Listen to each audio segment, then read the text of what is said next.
based on a small win is, that's an old dictator playbook, to be honest. Because, most dictators in the modern world start out elected and then seize power. Among other things, today's LA protest will feature two big helium-filled balloons bearing images of the president. One of them shows him wearing a diaper. The other has him dressed in a Russian military uniform.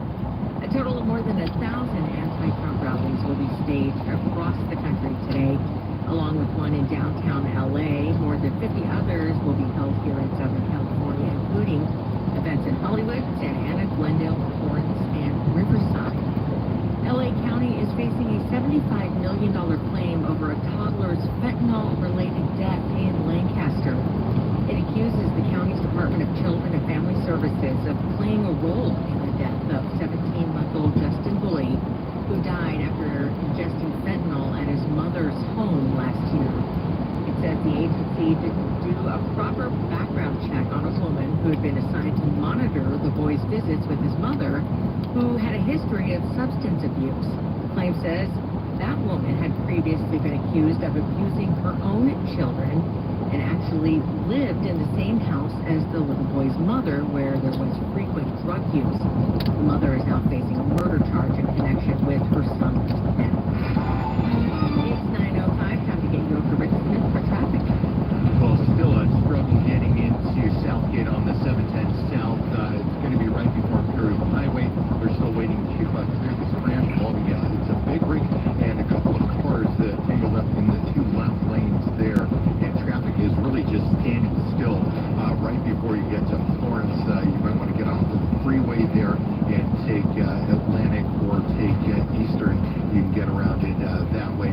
In Commerce, still waiting on a tow truck here 5 North at the 710. It's a two-car wreck in the fast lane. That's really bumper to bumper from about Garfield. You might want to jump on Telegraph Road. You can get around it that way. And then the 5 North, the 710 North connector to the 5 North, that's where we've got that stalled car that's backing up traffic before you get to Atlantic Bandini. In Santa Fe Springs, 605 South from Telegraph Road down to the 5 freeway. That's where we've got the 3 right lanes shut down. The connector to the 5 North and South also closed for a Caltrans project through the weekend. That's jammed from Washington. You want to take Lakewood Rosemead Boulevard to get around that. SoCal's only reliable traffic reports every 10 minutes on the 5s from the Downey Hyundai 24-hour traffic center. We are warming up. LA and Orange County metro areas are going to be sunny, highs in the 70s to lower 80s. The valleys will see maybe mid-80s today, and the beaches going to be near perfect. We're going to see highs from the low to mid-70s to the beaches to upper 70s farther inland tonight. We're going to see clear conditions, lows in the lower to mid-50s for just about everyone. Valleys a little bit colder, lows in the mid-40s to around 50. Right now, Saugus is 53, downtown LA is 55, and it's 58 degrees along LA's Miracle Mile at 907.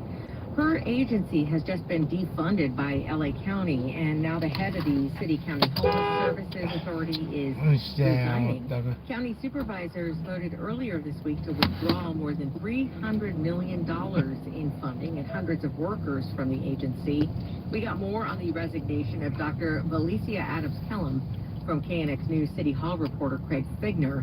He says she faced strong criticism over recent months. Many people in leadership, county and city, believe that there has been a lack of progress in solving homelessness.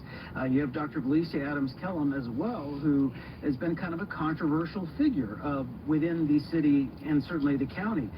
Every time she would come to City Hall to talk before a council committee or council and answer questions, the answers that she would give were enormously vague. County leaders say the authority has failed to track its spending and be accountable to the public. But LA Mayor Bass and a number of city council members opposed defunding the authority, saying it will disrupt work to address the homeless crisis.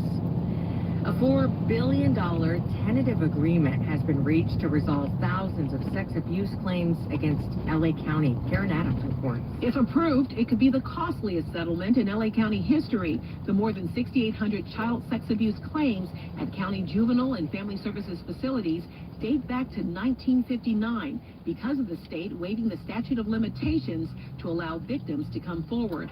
Attorney Patrick McNicholas says this settlement is about restorative justice. These were society's most vulnerable. These are the people that a government is supposed to be protecting and not victimize a second time, which makes the wounds all the more extreme. And at this point in time, we view ourselves as in partnership with the County of Los Angeles, who did step up to get this done in a responsible way. LA County Board of Supervisors Chair Catherine Barger says the state opened the floodgates when it waived the statute of limitations. I don't want to minimize the lawsuits as it relates to why they were brought forward, but I do want to highlight the fact that once again the state sneezes and we get pneumonia. The state does things and thinks they're doing it for the right reason, and they are, but they don't look long-term in terms of what the consequences by lifting that statute of limitation are. If they really feel that way about it, I hope they'll bring in legislation to allow us to keep records long-term rather than have to destroy them. The supervisors still must approve the settlement. Barker says it's important they do so the county can move forward. I'm Karen Adams, KNX News, 97.1 FM.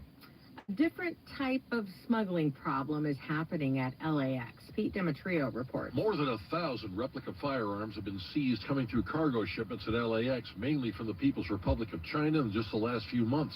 Many were mislabeled as miniature toy weapons, when in fact